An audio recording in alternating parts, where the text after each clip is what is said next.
안녕하세요, 에포스입니다. 오늘의 주제는 에디하우의 뉴캐슬은 어떤 전술을 쓰고 있을까입니다.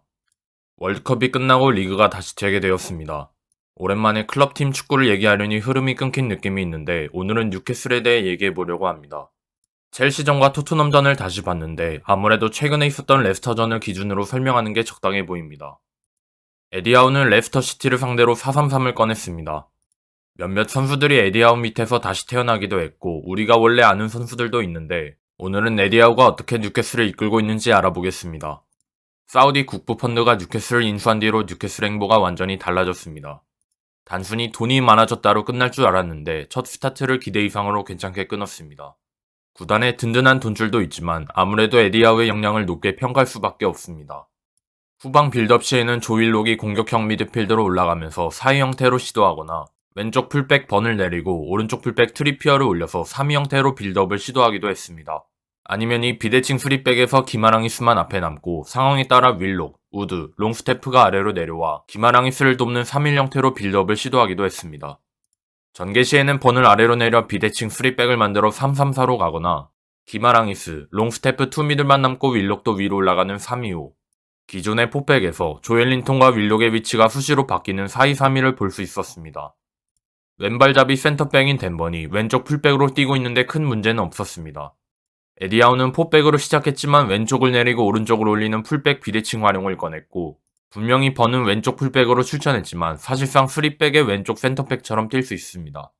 그렇기 때문에 뉴캐슬의 포메이션을 보면 비대칭 3백을 만드느라 왼쪽의 무게중심이 오른쪽에 비해 낮은 걸 확인할 수 있었습니다.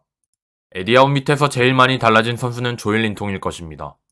이게 왼쪽 메잘라인지 왼쪽 윙인지 스트라이커인지 헷갈릴 정도로 왼쪽을 씹어먹는 괴물로 다시 태어났습니다. 윌록과 조엘린통은 수시로 서로의 위치를 바꿔가면서 왼쪽과 중앙을 오가면서 뛰었고 상황에 따라 윌록이 왼쪽에 서 있으면 조엘린통이 미드필더로 내려가 볼을 받기도 했습니다. 조엘린통과 마찬가지로 윌록의 움직임도 뉴캐슬에게 있어서 중요했습니다. 윌록이 중앙 미드필더와 공격형 미드필더 자리를 오가면서 뉴캐슬은 4-2-3-1과 4-3-3을 오갔고 윌록도 왼쪽과 중앙을 번갈아 뛰면서 상대를 혼란스럽게 만들었습니다. 수비 시에 뉴캐슬은 양쪽 윙어를 내려 4-1-4-1을 만들거나 윌록이 우드와 투톱으로 묶이면서 기마랑이스가 위로 한 칸 올라간 4-4-2 윌록을 공격형 미드필더로 분류해 4-2-3-1로 수비하려고 했습니다. 에디하우의 전술에 있어서 전방 압박은 중요한 키워드였습니다. 뒤에 포백만 남겨놓고 6명을 위로 올리거나 3백에 가깝게 3명만 남겨놓고 7명을 위로 올리기도 했습니다. 단순히 뚜렷한 전술 철학을 갖고 있는 것뿐만 아니라 에디하우는 데리고 있는 자원을 최대한 활용하려고 했습니다. 조엘린통이나 번처럼 새로운 색깔을 입혀 재미를 보고 있고 성적도 꽤 높은 편이기 때문에 앞뒤가 척척 맞아떨어지고 있습니다. 솔직히 말해서 이적시장 폭풍 영입으로 끝날 줄 알았던 뉴캐슬의 행보가 이 정도로 대단할 줄은 몰랐습니다. 현대 축구의 트렌드는 이거다라고 단호하게 말할 수는 없지만 대체로 에디하우가 잘하고 있다는 생각은 듭니다. 왼쪽 풀백을 내려 비대칭 3백을 만들면서 사실상 번이 왼쪽에서 센터백으로 뛸 수 있게 판을 깔아줬고 오른쪽 풀백인 트리피어는 위로 올라가 윙에 가깝게 뛸 수 있었습니다. 유일하게 우려되는 점은 체력 관리입니다. 전방 압박 특성상 계속해서 몰아붙여야 하는데 압박 강도가 90분 내내 더 길게 보면 시즌 내내 유지될 수 있을지 확신을 못하겠습니다.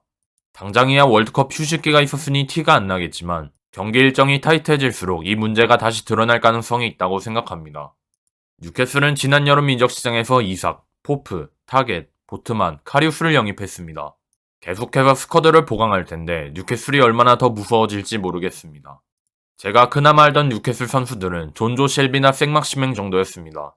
그런데 영상 제작을 위해 계속 뉴캐슬 경기를 보다 보니 역시 축구는 감독 노름이란 걸 깨달았습니다.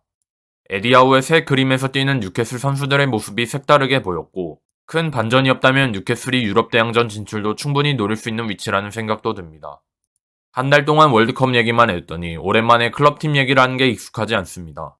원래 경기를 꾸준히 봐놓고 그동안 봤던 걸 바탕으로 영상을 만드는데 월드컵 때문에 한 달의 공백 기간이 있었으니 다시 쌓아야 할 데이터들이 너무도 많습니다.